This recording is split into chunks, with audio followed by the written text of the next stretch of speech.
every quiet neighborhood, there's a house that stands out. The one with the trimmed hedges. The one where the lights go off at the same time every night. The one that looks perfect to the people who live nearby. That was their house. The couple inside seemed like the kind everyone wanted to be, two people who had it all figured out. A husband with a stable job. A wife who always smiled when she waved at the neighbors. Dinner parties. Vacations. Christmas lights that went up early and came down right on time. She remembered birthdays. She brought cookies to the block meetings. She never raised her voice in public. To everyone else, she was polite, graceful, the kind of woman who made marriage look easy. But one cold evening, the sound of sirens broke that perfect silence. The husband was found dead, and his wife was the one who called for help. Her voice trembled as she spoke to the dispatcher, words carefully measured between sobs. She said it was an accident. She said she tried to save him. She said she loved him. But love has layers. And as investigators would soon discover, her version of love came with a plan, because the woman everyone thought they knew wasn't who she appeared to be. This is the story of the manipulative wife, a woman who played the perfect role until the truth came out. They met almost 15 years earlier. He was quiet, dependable, the kind of man who believed in routines and promises.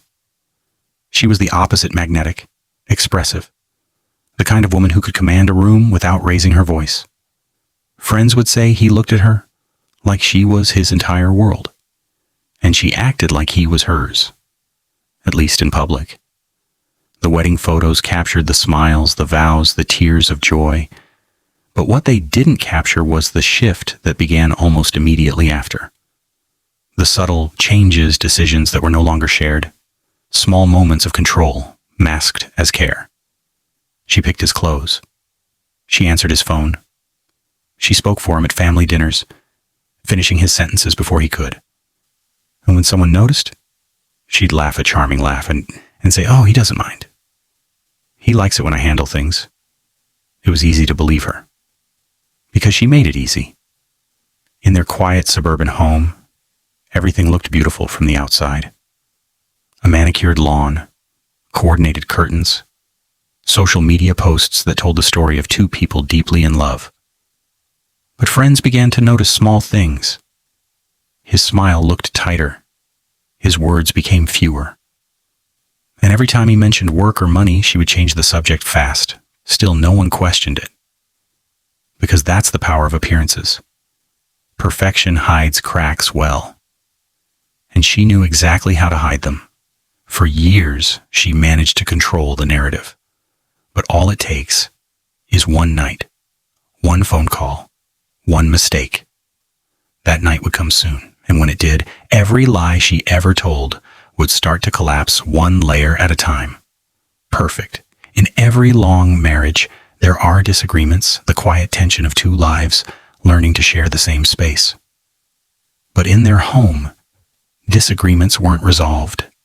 They were buried. At first, it was small things. He'd mention wanting to visit his family. She'd remind him of all the reasons why it wasn't the right time. He'd talk about changing jobs. She'd smile and say, "Let's not risk what we already have." Those sentences sounded supportive. But every word carried weight. Every decision tilted slightly her way. The friends who once saw them together at dinner began to see him alone. He'd arrive with excuses, "She's not feeling well," or "She's busy with work." But his eyes told another story. Behind closed doors, her tone had changed. The gentle voice that once comforted him now measured and sharp. Questions about his whereabouts. The tone wrapped in curiosity but laced with suspicion. When he tried to explain, she'd twist the words, turn every defense into guilt. And when he finally apologized, she'd kiss his forehead and whisper, "I just need you to be honest with me." It sounded like love, but it was control. Around this time, co-workers began noticing changes. He stayed late at the office, even when there was no reason to. He seemed distracted, checking his phone too often, flinching at every notification. He'd scroll through messages, delete them, Start again as if rehearsing what he could say and what he couldn't. The pressure of perfection had become a cage, and she held the key. Financial records later revealed that she'd taken over their accounts completely. Every transaction passed through her. She monitored statements, emails, even his company pay slips. When he asked why, she laughed and said, "You know, I'm just better with numbers." There was another side, too. One the neighbors only glimpsed through half-drawn curtains. Arguments that started quietly but ended in silence. A single plate breaking against the counter. Then, nothing. He'd appear outside minutes later, walking the dog, his expression calm, too calm, like someone who'd learned the value of stillness. Yet despite the tension, she never let the image crack. Online, she posted pictures of anniversary dinners, handwritten notes, gifts. Every caption ended with hearts and gratitude. It wasn't love she was showing, it was proof. Proof that everything was fine. Proof that she was still the perfect wife. But friends noticed how carefully the husband's words changed in those posts. Once he wrote, "Best partner I could ask for." Later it became, "She works so hard to keep us together." There's a difference, a small one, but it said everything. He'd begun to disappear behind her shadow. And then came the rumors. A whisper among her circle, a flirtation with someone at his gym. No one could prove it. But she believed it, or perhaps she wanted to. From that moment on, every conversation had an edge. She questioned his loyalty, his late nights, his distance. He tried to explain, but every word fed her suspicions. To outsiders, they still looked solid. But inside, their home had become a battleground, fought in silence, every glance, every gesture, every carefully chosen word. She was building a narrative. And like every story she told, it would serve her in the end. What neither of them knew was that others had begun to notice too, a neighbor, a co-worker, a friend who saw her mask slip for just a moment. Small moments that didn't fit the image. Moments that, in time, would become crucial. Because when everything finally fell apart, those who thought they were seeing a loving wife would realize they'd been watching an act. And the curtain was about to fall. Perfect. It was a Thursday. A quiet one. The kind of night where nothing ever happens. Neighbors remembered seeing their living room lights on around 8:30, the curtains drawn halfway, shadows moving gently inside. Dinner had been simple chicken, vegetables, a glass of wine each. A normal evening by every visible measure. But what no one saw were the words that had filled that room. Sharp, accusing, final. Earlier that day, she'd found something, a text message, a receipt, an unfamiliar name. Whatever it was, it became the final thread she needed to pull. And by the time he walked through the door that night, she was waiting. The conversation began calm, almost rehearsed. But within minutes, voices rose. Then silence. Then another sound, one that no one could quite describe the same way. Some neighbors said it was a thud. Others said it was a crash. No one called the police, because in that neighborhood, people didn't. At 9:12 p.m., emergency services received a call. Her voice was steady at first, but the tone wavered, half panic, half control. "My husband's hurt. Please, he's not breathing." The dispatcher asked what happened. She said he'd fallen, that they were talking, and he suddenly collapsed. The first responders arrived 8 minutes later. She met them at the door barefoot, trembling, her mascara streaked. She led them to the living room where he lay motionless on the floor. The paramedics tried to revive him, but there was nothing they could do. He was pronounced dead at the scene. To the officers, it looked straightforward, an accident, maybe a medical emergency. She told them he'd been under stress, that he hadn't been sleeping. And when they asked about the argument neighbors mentioned, she shook her head. "We were fine. We were just watching TV." Her story was clean, concise, and believable. Almost too believable. Photos were taken, measurements recorded. But one detective noticed something that didn't fit. a glass shattered but swept into a neat pile near the kitchen counter. A small smear of blood wiped, not spilled, and the faint scent of cleaning solution still hanging in the air. Most wouldn't have noticed. But he did. As the coroner took the body away, she sat quietly on the couch, wrapped in a blanket. Her hands were shaking, but her eyes, according to one officer, were dry. That night, she stayed with a friend. By morning, she'd already arranged for a funeral home, spoken to relatives, and given a short statement to local media about her husband's sudden passing. She called it a tragedy, a word that, for now, seemed to fit. But tragedy implies fate. This wasn't fate, it was preparation. In the days that followed, she appeared composed, dressed in black, speaking softly, thanking everyone for their prayers, her words rehearsed, her posture immaculate. But detectives kept circling back to the same unease, the way she told her story, as if she'd practiced it. The way she never once asked, "Could I have missed something?" Instead, she repeated one line over and over. "He just fell." I don't know why. He just fell. It was meant to close the question. But for investigators, it opened a dozen more. The autopsy report would take days to return. But when it did, everything she had built, every word, every performance would begin to crumble. The truth was on its way, and no amount of charm, control, or careful storytelling could stop it. When a sudden death happens inside a home, protocol is routine. Photos, statements, the coroner's report. If nothing looks suspicious, the case is often closed within days.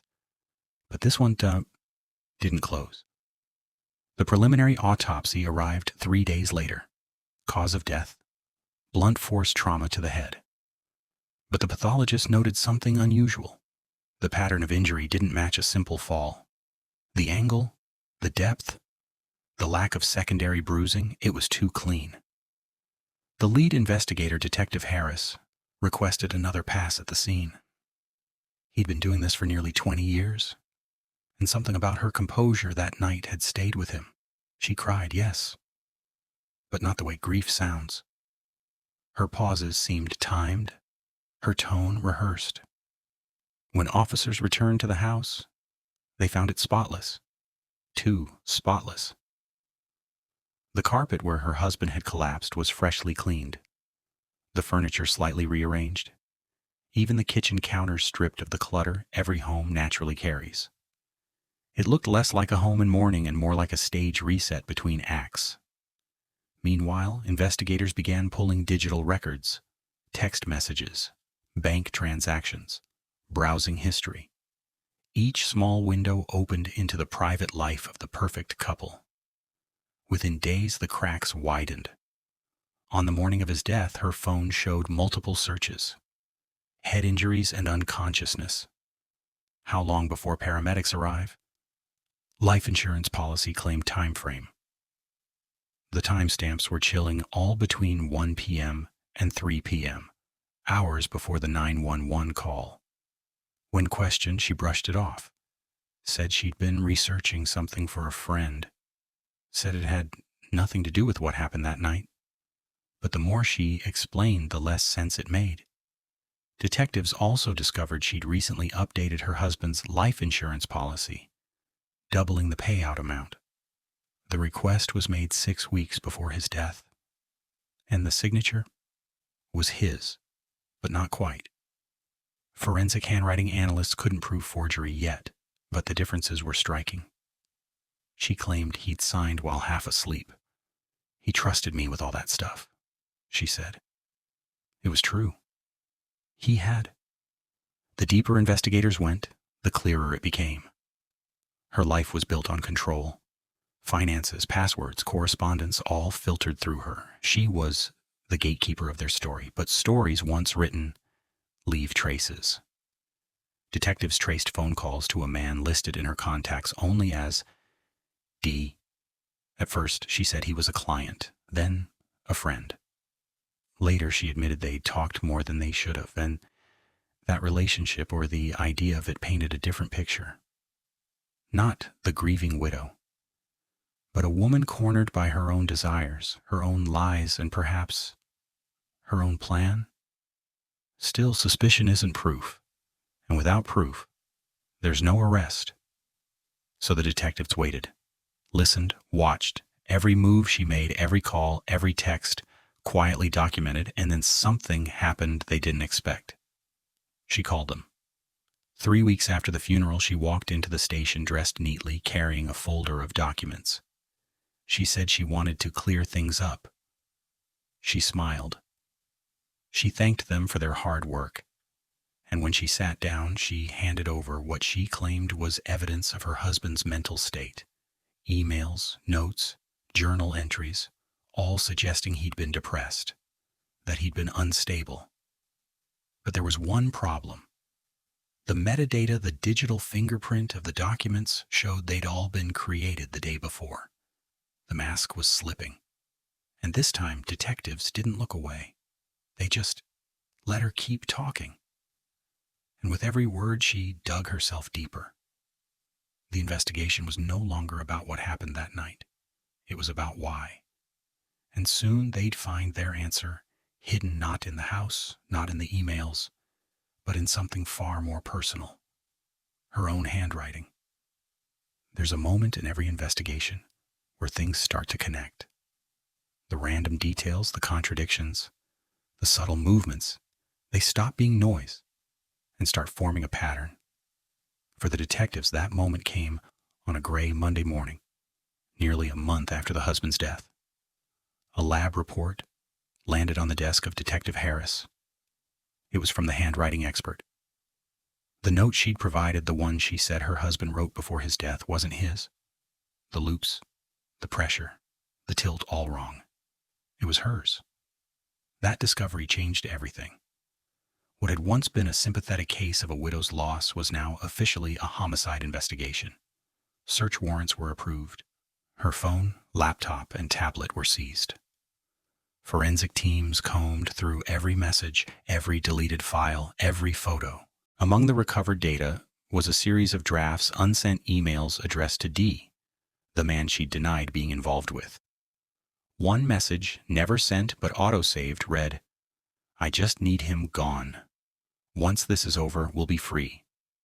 It wasn't explicit, no dates, no plan, no confession. But it was enough to prove intent. Investigators also recovered deleted search history, hidden under layers of data recovery. The topics were specific. Best household chemicals for sedation. How to cause head injury without external marks.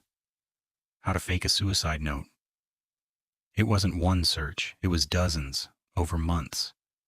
Still, when confronted, she didn't waver. She smiled. Said the computer must have been hacked. Said anyone could have typed those words. But what she didn't know was that every file on her device carried a trace, a digital fingerprint that matched her exact login times, her IP address, her personal password. There was no hacker, only her. And then came the physical evidence, the kind that doesn't lie.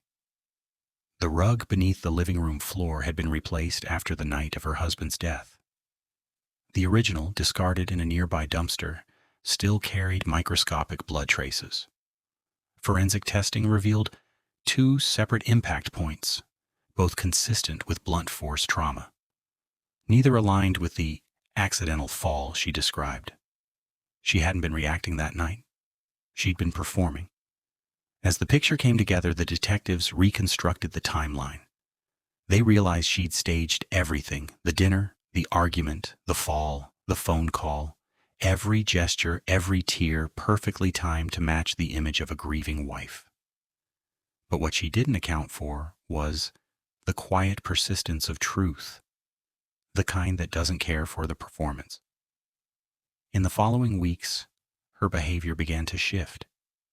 She called the police repeatedly, asking if there were any new updates. She showed up at the station unannounced, bringing cookies, thanking officers for their effort. She even sent sympathy cards to her late husband's co-workers, all signed, "He'll always be part of me." The act was still on, but it was slipping. One officer recalled how she once paused mid-sentence, looked up and said, "You don't think I did it, do you?" No one answered. And in that silence, something inside her seemed to change. Her shoulders dropped. Her smile faded. That was the last time she came in voluntarily. The following morning, the district attorney authorized her arrest. Charge: second-degree murder. When officers arrived at her home, she didn't resist. She opened the door, nodded, and said quietly, "I knew this day would come." No tears, no questions, just calm acceptance, like someone who'd rehearsed this scene too. Her performance was finally over. But the trial and the truth were only beginning. Perfect. The courtroom was full. Journalists lined the back wall. Family members filled the benches. At the center she sat, dressed neatly, hair pulled back, her hands folded on the defense table. To the cameras, she looked composed. To the jury, she looked fragile. To those who'd watched this story unfold from the beginning, she looked practiced. The prosecution called it what it was: a killing born not of rage, but of control. They described her as someone who planned every move, from the insurance updates to the online searches, from the staged 911 call to the fabricated suicide note. It wasn't spontaneous, it was strategy. The prosecutor walked the jury through each piece of evidence: the text message drafts, the deleted searches, the blood traces beneath the replaced carpet, and finally the handwriting analysis, the note she forged in her husband's name.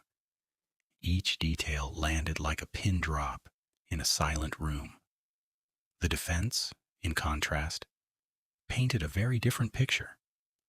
They called her a woman under emotional strain, a wife desperate to save a broken marriage. They said the searches were curiosity, not intent. They said the insurance change was routine. They said the evidence was circumstantial. Their strategy was simple: create doubt, and doubt in a courtroom is a weapon. She took the stand on the 5th day. Her attorney advised against it, but she insisted. This, after all, was her stage. She spoke softly, every word measured. She described her husband as distant but kind.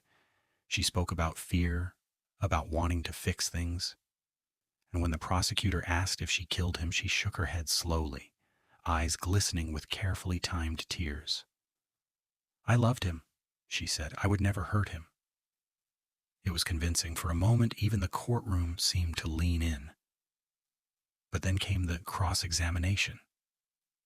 The prosecutor held up one photo, the same one taken the night of his death. The spotless living room, the carefully arranged items. And he asked her one question. "When you say you were panicking, can you explain how you found time to clean up the blood?" The silence that followed was heavy. Her lips parted, but no sound came. The mask, so carefully held for years, began to crack. She stumbled over words. Her explanation shifted. Her tone wavered. For the first time, her control slipped in front of everyone. Over the next days, witness after witness painted a portrait the jury could no longer ignore. Friends who described her as charming but manipulative. A co-worker who recalled her jealousy and possessiveness. A neighbor who remembered hearing a woman's voice, calm and steady, repeating the same sentence moments before the fall. Each testimony was another thread pulled from the fabric of her perfection. By the closing arguments, there was no sympathy left, only the uneasy recognition that this wasn't a crime of passion. It was a crime of control. The prosecutor ended with a single line. She didn't just take his life. She took control of his story. And when the jury left to deliberate, no one spoke. The air felt heavy, expectant, final. It took them just 6 hours to reach a verdict.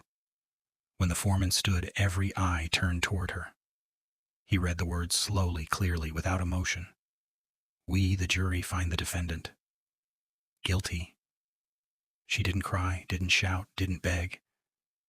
She simply lowered her head and smiled faintly, almost imperceptibly.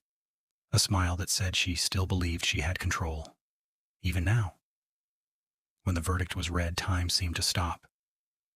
In the gallery, her husband's family sat motionless.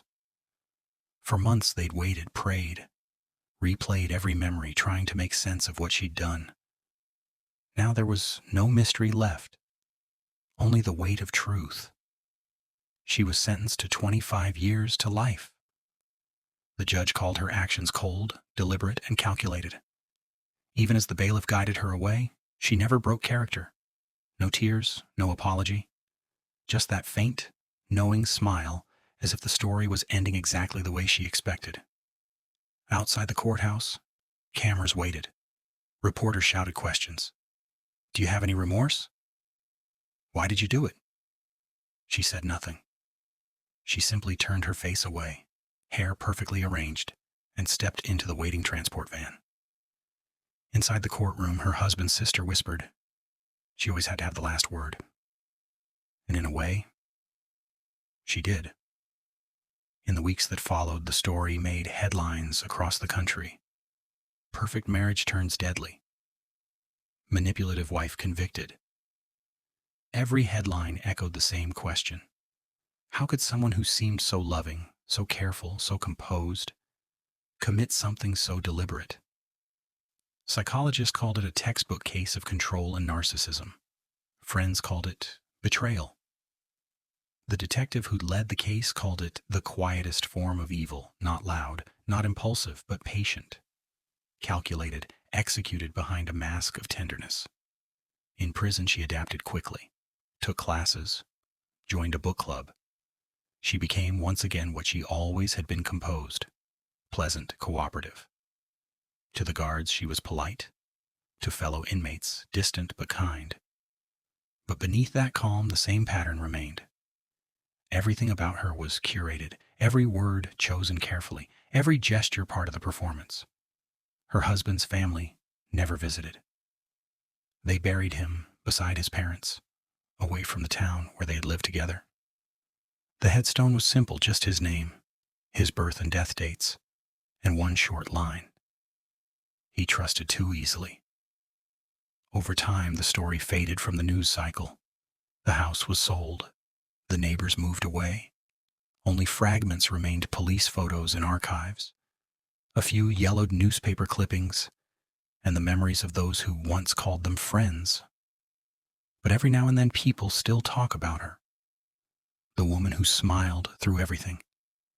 The woman who fooled everyone until she didn't. And in that silence lies the real tragedy. That someone could turn love into leverage, kindness into control, and marriage into manipulation, all while convincing the world it was perfect. She played the perfect wife. Until the truth came out. When the camera stopped rolling and the headlines disappeared, the story of the manipulative wife didn't end. It simply slipped into silence, like the kind that follows a storm. In the months after her conviction, people who'd once called her a friend tried to reconcile what they'd seen with what they'd known. How could someone so polite, so composed, so devoted be capable of such deception? Psychologists studying the case described a pattern known all too well: a slow erosion of another person's will under the guise of care. It doesn't begin with violence. It begins with control, a withheld apology, a quiet correction, a gentle insistence that becomes expectation. Over time, the victim learns to bend and the manipulator learns to shape the world around them. Until one day, there's nothing left to bend, only the breaking point. In interviews years later, Detective Harris was asked what stayed with him most. He didn't mention the evidence or the trial. He mentioned the first time he met her, how calm she seemed, how convincing. He said, "It taught me that evil doesn't always raise its voice. Sometimes it smiles." That line would echo through every retelling of the case. Today, their story has become a cautionary tale, one that reaches beyond headlines and into the quiet corners of everyday life. A reminder that appearances can be manufactured, and that love, when turned into control, becomes something else entirely. For those who knew the husband, his story isn't defined by how he died, but by how he lived, gentle, trusting, hopeful to the end. And for those who remember her, she remains a warning that beneath the image of perfection, deception can flourish undetected for years. We often think monsters announce themselves through rage, through violence, through chaos. But sometimes they speak softly. Sometimes they smile when they say your name. Sometimes they play the perfect wife. And when the truth finally comes out, it's already too late.